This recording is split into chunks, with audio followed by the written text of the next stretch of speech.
Pleasant welcome. My name is Kumarendran Parameswaran and I am from Penang. Before we get into anything, I have this short, sad story to tell. So when I first got the messages that my classes are being cancelled, I was rushed back home.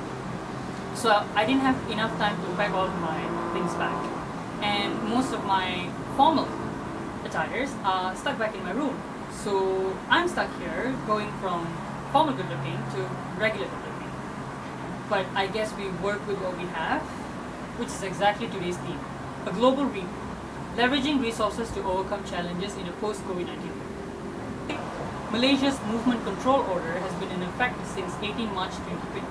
It has been more than 2.5 months and it's still up with some regulations. And everyday life, or the world as we knew it, has come to a halt. Businesses across multiple sectors have come to a standstill. People are losing their jobs every day, and these are hard facts. Teaching has fully moved online on an untested and unprecedented scale.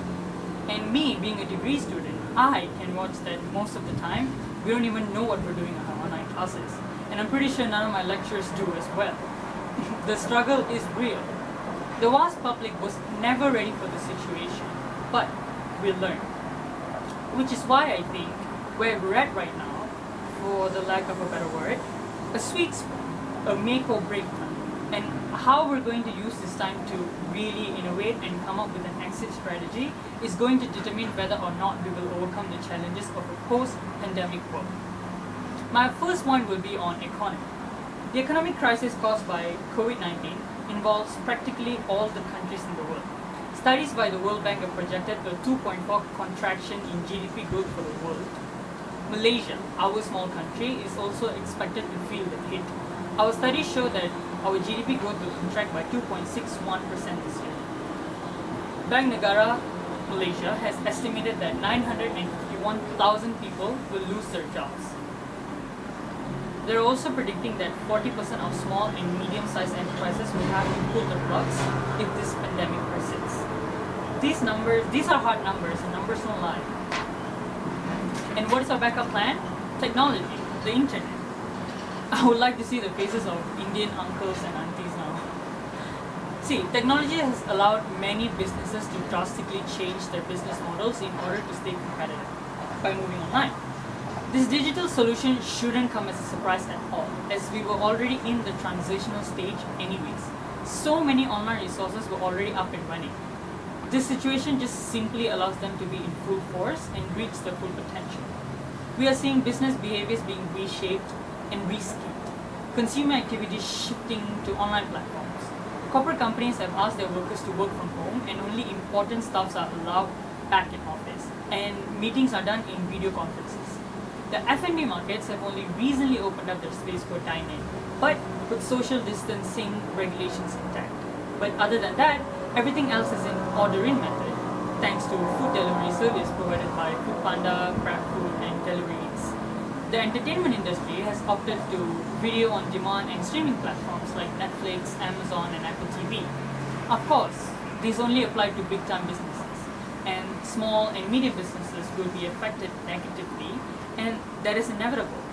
But to rectify it, our government has come up with a stimulus package that is worth Rm 250 billion to protect their welfare and support local businesses.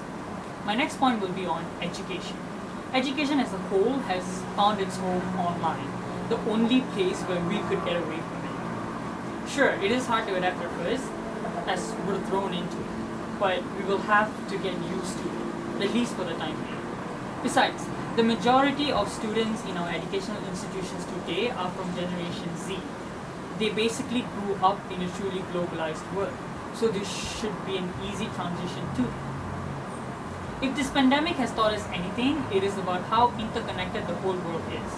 And we need to be thought about how we can leverage this interconnectedness to our advantage and work in a globally collaborative way. Since students are able to gain access to various knowledge with just a click on their phones, the roles of educators need some rethink. This may mean that their roles need to cater more towards facilitating young people's development as contributing members of society. I also think some schooling rules need to be altered. The minimum number of schooling days in Malaysia is 190 days per year. In a normal world, that would have seemed ideal, but there's nothing novel about our situation today.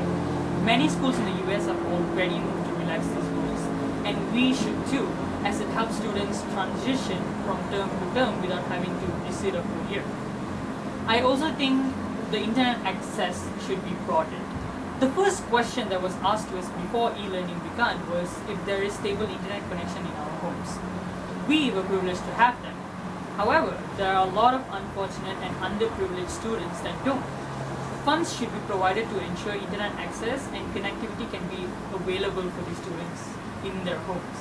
This also helped Malaysia to move towards being a country with universal internet access. My last point would be on social life. People, us. Reboots are not just for machines.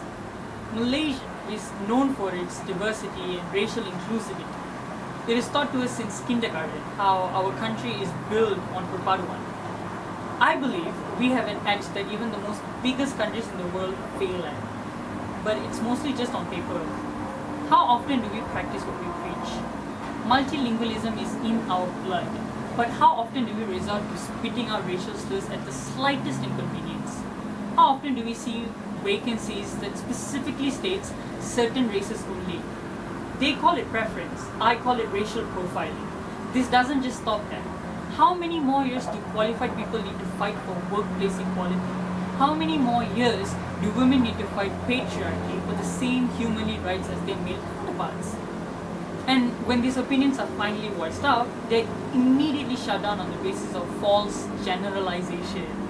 I mean, how hard is it for learned people like us to accept accountability or excuse ourselves from the equation if we're simply not part of it?